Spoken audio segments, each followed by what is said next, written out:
और ये बात करती है माँ माटी मानुष की। आज बंगाल के अंदर एक रेजिडेंट डॉक्टर का रेप हुआ, उसकी हत्या हुई। ये मैडम जाके बयान देती हैं कि जो है हम जो है उसको मुआवजा दे रहे हैं। आज 1 महीने में जाके कह रही है कि मैं चाहते हैं तो इस्तीफा दे देते हूँ। इस्तीफा देने वाला व्यक्ति क्या हल्ला मचाता है क्या? ये सीबीआई क्या किसी तीसरे ग्रह से उतर के आती है क्या? कि ममता बनर्जी केजरीवाल की बहन है, वो नाटक करने में माहिर हैं। जब वो एक टांग टूटी दिखाकर पूरा इलेक्शन जीत सकती हैं तो वो डेफिनेटली इसके पीछे भी उनका कोई बहुत बड़ा जो है नाटक छुपा है। बार बार किसी प्रदेश में इस प्रकार की घिनौनी हरकतें हो रही हैं और वहां का पूरा राज्य तंत्र उन दोषियों को बचाने में लगा हुआ है। तो समझना चाहिए कि दाल में काला नहीं है, दाल ही काली है। अरे भाई, संदेश खाली तुम्हारे हुआ, तुम्हारे नेता को 1-1 महीने तक बचाने का पाप तुमने किया और उसके बाद भी तुम प्रधानमंत्री को गाली दे रही हो। और सोचिए, वो महिला जिसकी खुद की सरकार है, वो वहां पे जो है रैली कर रही है, विरोध प्रदर्शन कर रही है। किसके खिलाफ? सरकार तुम्हारी, शासन तुम्हारा, प्रशासन तुम्हारा, सारा तंत्र तुम्हारा, फेलियर तुम्हारा, पाप तुम्हारा।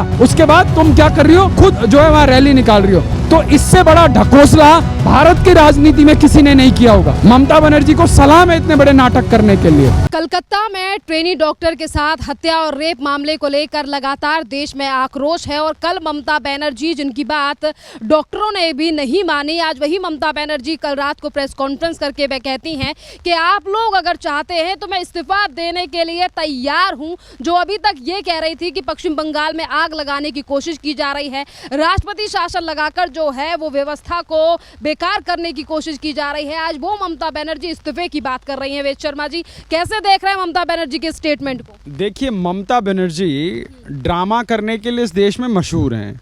मैंने पिछले विधानसभा चुनाव को बहुत करीब से देखा है और उन्होंने टूटी टांग लेकर खेला होबे का जो ड्रामा किया, वो देश की जनता भली भांति समझ रही है। बंगाल की जनता भले ही देर से समझ रही है। आप सोचिए, एक बहुत वृद्ध महिला थी बंगाल के अंदर, मिसेस मजूमदार।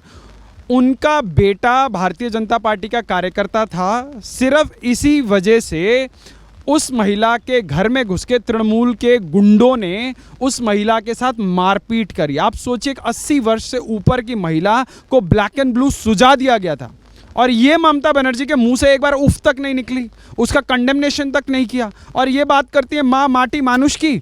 आज बंगाल के अंदर एक रेजिडेंट डॉक्टर का रेप हुआ, उसकी हत्या हुई। ये मैडम जाके बयान देती हैं कि जो है हम जो है उसको मुआवजा दे रहे हैं। आप सोचिए, अगर ये मैडम 1 करोड़ रुपए का भी मुआवजा देती हैं, वहाँ पे जीवित होकर वापस आ सकता है? बिल्कुल नहीं आ सकता। उसके बाद ये मैडम की नींद खुली है। आज 1 महीने में जाके कह रही है कि मैं चाहते हैं तो इस्तीफा दे देते हूँ। इस्तीफा देने वाला व्यक्ति क्या हल्ला मचाता है क्या? अगर उनके अंदर जरा सी भी संवेदना होती तो वो तत्काल इस्तीफा देती। अरे, उनके लोगों ने वहां जाकर 5000 लोगों ने जाकर वहां पे क्राइम सीन तहस नहस कर दिया। उनकी पुलिस उन चीज़ों को नहीं रोक पाई।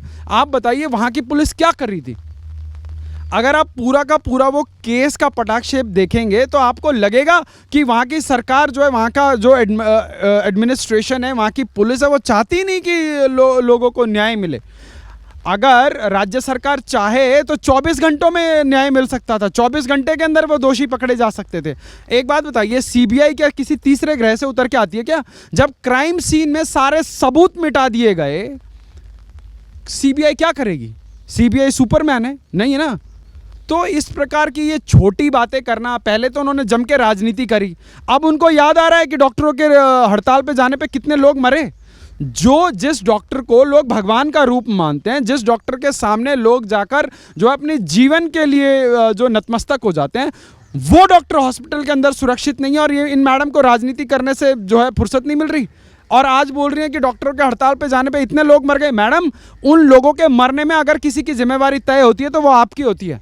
एक महिला मुख्यमंत्री के होते हुए एक महिला डॉक्टर अगर उस प्रदेश के अंदर सुरक्षित नहीं है तो आप सोचिए कि बंगाल के अंदर लॉ एंड ऑर्डर किस स्थिति में है। आप सोचिए, बंगाल के अंदर एडमिनिस्ट्रेशन कौन सी भांग खा के सो रहा है। आप सोचिए कि आप किससे न्याय की उम्मीद कर सकते हैं। आप जो वहाँ पर सीआईएसएफ की फोर्स लगी हुई है, जो केंद्रीय एजेंसीज लगी हुई हैं, उनके साथ कोऑर्डिनेशन करने के लिए बार बार सुप्रीम कोर्ट को बोलना पड़ रहा है मुख्यमंत्री को। ये कौन सा डेमोक्रेटिक सिस्टम है भाई कि जब केंद्रीय एजेंसियां वहां पे काम कर रही हैं, सीबीआई के साथ जो है वो लोग काम कर रहे हैं और आप उनको जो है सपोर्ट नहीं कर रही और सुप्रीम कोर्ट को बार बार बोलना पड़ रहा है। सुप्रीम कोर्ट की अगर आप टिप्पणियां देखेंगे राज्य सरकार के ऊपर, आज इस देश का कोई मीडिया नहीं उठा रहा। भाजपा शासित अगर किसी राज्य में कुछ हो जाए, किसी जो है समुदाय विशेष के व्यक्ति को पेचिश लग जाए, तो प्रियंका वाड्रा सबसे पहले वहाँ बस भर भर के लोगों को लेके पहुंचेंगी।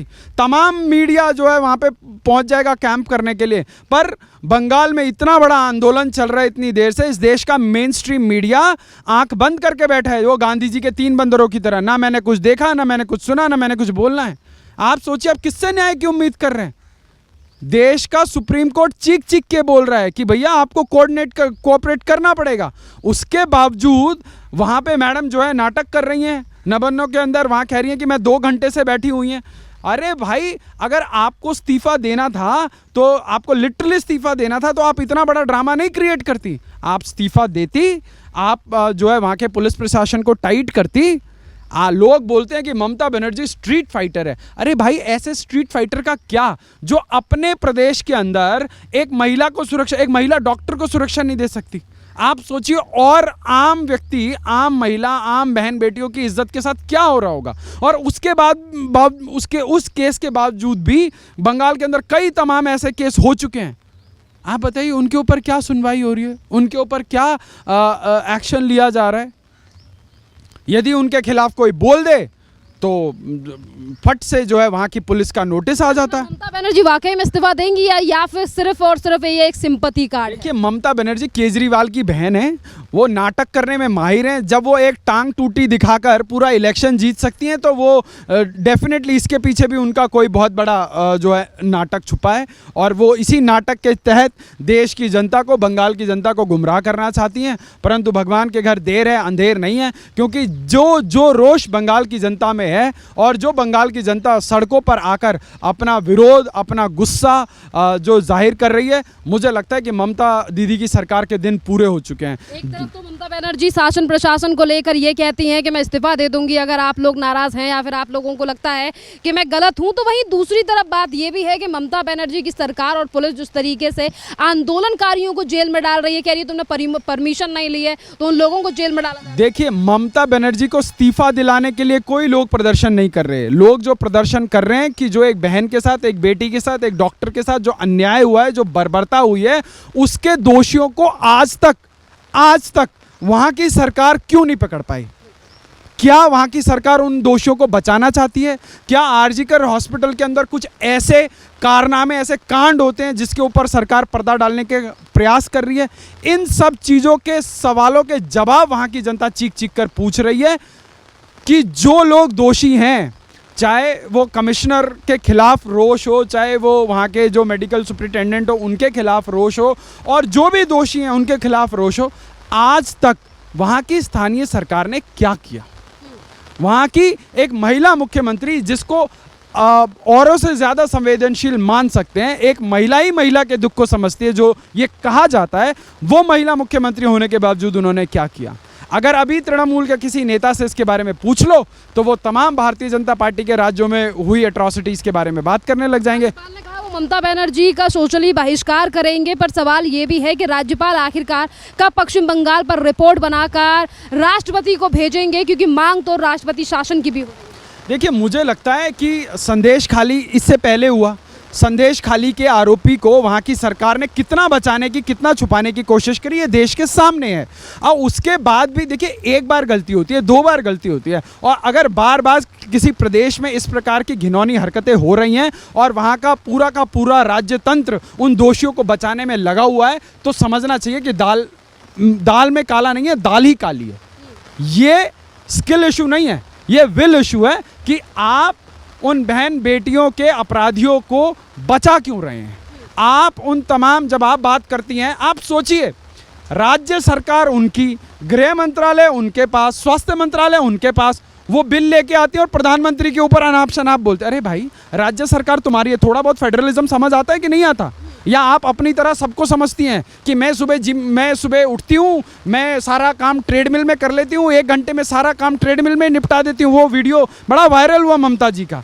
ममता जी, ऐसा लगा कि ममता जी कोई सुपर वुमेन है, आधा काम तो ट्रेडमिल पे ही निपटा देती हैं और उसके बाद प्रधानमंत्री को गाली देती हैं। विधानसभा के अंदर बिल के माध्यम से। अरे भाई, जब राज्य सरकार तुम्हारी, प्रशासन तुम्हारे पास, पुलिस तुम्हारे पास, कोई केंद्र सरकार का हॉस्पिटल तो नहीं है आरजी कर, केंद्र सरकार की संस्था तो नहीं है, और उसके बाद वो प्रधानमंत्री को गाली दे रही है। अरे भाई, संदेश खाली तुम्हारे हुआ, तुम्हारे नेता को एक एक महीने तक बचाने का पाप तुमने किया, और उसके बाद भी तुम प्रधानमंत्री को गाली दे रही हो। और सोचिए, वो महिला जिसकी खुद की सरकार है, वो वहां पे जो है रैली कर रही है, विरोध प्रदर्शन कर रही है, किसके खिलाफ? सरकार तुम्हारी, शासन तुम्हारा, प्रशासन तुम्हारा, सारा तंत्र तुम्हारा, फेलियर तुम्हारा, पाप तुम्हारा। उसके बाद तुम क्या कर रही हो? खुद जो है वहां रैली निकाल रही हो। तो इससे बड़ा ढकोसला भारत की राजनीति में किसी ने नहीं किया होगा। ममता बनर्जी को सलाम है इतने बड़े नाटक करने के लिए।